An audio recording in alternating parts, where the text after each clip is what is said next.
Hey everyone, today I'm doing a video to cover the new Gearhead Grind Can-Am X3. I've had it since February and just haven't had the time or availability to do a video yet. I keep waiting for a good day and just haven't had the right one, so screw it, I'm gonna do it now. And should have done this earlier before I did a bunch of work to it. But you'll get to see it as it stands now, and I'll give you an overview of what is still to be done to prep it for racing.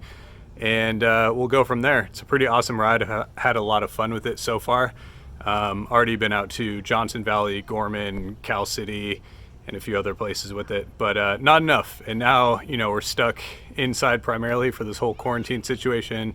The races I've wanted to run have been delayed, so I've had extra time to prep it, and gonna get to it. I do plan on running the Best in the Desert Rally UTV series, and maybe also DP4 as well as potentially AVE, but currently I'm a co-driver in the AVE series as it is, so I'll probably steer clear of that one, focus on helping my buddy co-drive in the 2019 Razor S we have in that series, as we've podiumed the first race in the series. Hopefully continue that moving forward, but don't want to introduce my own vehicle to compete, and we'll just continue out the season helping him. But let's get to it and check out this ride.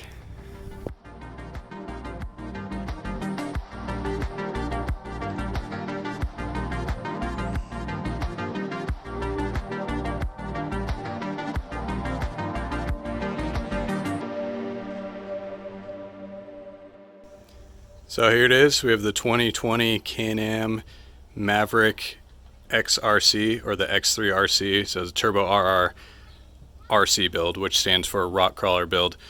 And as you can see, it's definitely not stock anymore. We do still have the stock suspension, including the springs, shocks, and arms and everything. I have not replaced those yet. Sorry for the close-up as I'm kind of pinned between the house right here now.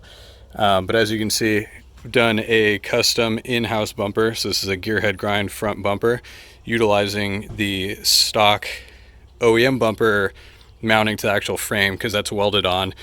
So I cut that, fabricated a new bumper. We have KC highlights, flex lights in there. This is the 10-inch flex bar with the amber cover on it and two singles pointing off to the side. This is the combination bar. We also have an in-house Gearhead Grind designed front shock mount. So this captures the front shocks, puts them in double shear with the other mount, and then also continues, not going to be able to show it really here, but all the way down there and captures into the frame mounts itself in order to provide a much stronger shock mounting, so that way things don't wiggle around in there.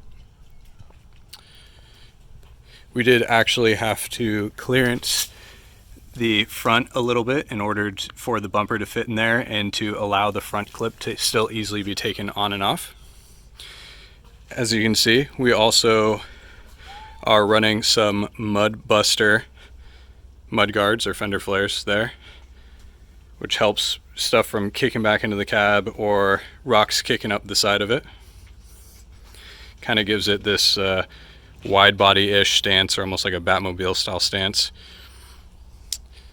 The top light bar is a Dragonfire light bar, and then we have Fabwerx designed cage, doors, window nets by DJ that are custom made for this. So full aluminum doors, top and everything by Fabwerx. There's also some built aluminum mirrors on it, and you can see this rear cage by Fabwerx as well. And that includes the spare tire mount. So the spare tire sits here on this back part of the cage, this rear bumper, and then in the stock wheel well area, like there and held down, we have our Savage spare belt housing there, or spare belt case, which has a few tools in it, like the belt change tool and one extra belt right now. Probably run 2 extra belts for actual races. We have a Gearhead Grind designed, in-house design number plate there for the race numbers. Follows the body line of the cage and just bolts onto the stock bodywork. No modification needed. That will be a publicly available part. We've got a rear chase bar as well as the KC highlights blue strobe light in the back. That is the spec light for Best in the Desert racing. This little space right here is where the jack is going to go. Have yet to build a mount for that, and I'll take you through the fabrication of that mount. We also, of course, have one fire extinguisher here, as well as there will be, I don't have it mounted right now, but a first aid kit. There's another fire extinguisher in the cab as well. The only real modification to the back of this, other than the rear bumper, has been the pin split here. So it makes it a lot easier to take that clutch/belt housing cover off and get to it. So if we do detonate a belt or something while racing, we can easily just pop the pins out, use our quick change belt tool, and get that belt off as quick as possible and back in the race. But other than that, the back of it right now, you know, has that rear bumper and everything, but not modified in terms of the suspension. So take you through that once I get it. But yeah, of course, there's going to be new ball joints, new swing arms, new springs, valving, tuning, everything going into that. But we may run one race as is and just see how it goes and have the spare parts ready in case anything breaks. As I mentioned before, we have the full custom aluminum doors. So let me open this up and I'll show you the inside. It may be tough to film the inside of everything with this particular camera as it has a good default zoom going to it. You see the internal structure there as well as the window net. The window net is replaceable as well, or you can pull it out should you not want to use it if you're going out riding recreationally or whatever. The inside, we still have the stock seats and harnesses. The new seats and harnesses are on order. We'll be running Corbeau FX1 Pro seats with PRP harnesses, some custom Hans harnesses. Can see we already have the rugged Mach 3.2 pumper there. It's an adjustable one.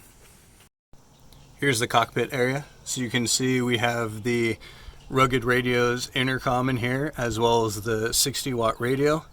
We also have additional switches for the various lights. There is a whip for it as well, the chase light, the ambers in the front, as well as the light bar. The aluminum rugged center console adapter is there. The front piece is nice, but the side panels don't perfectly fit this car, so I actually did have to modify them in this case. Also down below, I mean, you can see some additional switches in there, as well as the intercom cables to run everything. We also have the adjuster for the rugged pumper there in the middle. So that is a variable speed one, so depending on what level of cooling or air input you want, you just go ahead and adjust that as needed. But other than that, it's pretty stock. You can see the extinguisher down there in front of the passenger's footwell as well. But I am running the stock dash right now and stock center console. That may change. I may upgrade to a like Glassworks or Fabwerx carbon fiber center console and dash, but we'll see. I do also have a iPad mount for this as well. And it's not in here, but we just have the mounting ball for it there. That's a RAM mount iPad. And we're gonna run lead nav, but may also get a Lawrence as well. So in that case, we basically change up the center dash to have the console or the gauge cluster right there in the middle, and then have the Lawrence in front of me and the lead nav in front of the co-pilot. But we'll see. So one really cool feature about this car is the skid plates all the way down. So these are the stock ones that come with the RC version. You can see the bottom there is perfectly flat, basically. I mean, there are some drain holes and various things, but it's all flat. We even have those skid plates here on the front arms, on the lowers. There's the orange ones here on the side that are actually UHMW skid plates on the bottom. And then we also have them for the trailing arms. So that's pretty cool, offers some extra protection from hits as well. But we're also going to increase that by adding some mud guards or mud flap, rock protector flaps down at the bottom on the trailing arm as well to protect the rear suspension components. And then, as I mentioned, of course, upgraded control arms and trailing arms and everything to go with it. Hopefully you guys like that overview of the Can-Am. We're super stoked on it. You know, I can't wait to take it out racing. It's a bummer. It's pretty much been the worst time ever to get into off-road racing and to do this because of everything that's going on right now with the COVID-19 virus. But it's going to start up again before too long, and we'll be ready. Keep modifying the car, get it as prepped and ready as possible within this time period. Keep you up to date with further modifications that we're going to be doing. Sorry I missed those initial ones, just been busy with them and really focused on trying to get that done, because we were supposed to have a race on April 18th, which is actually this coming Saturday, but that's not going to happen now, so I do have some extra time. But now that we know it's for sure going to be canceled, you know, have some time to put into these videos, some editing and getting things up to speed. Please like and subscribe. Check out more videos. There will for sure be more coming, as well as some race footage. We actually missed the footage from the last race because we had some corruption for the SD card for the GoPro. And then another time within that same race, somebody just said that they turned it on and just didn't, one of the pit crew members, unfortunately, so we lost that as well. So no footage, but we'll keep it going for future races, let you know how we finish, some learnings from them, and any other questions to help other people potentially get started in this awesome sport. Thanks for checking out Gearhead Grind. Have a great rest of your day. Bye.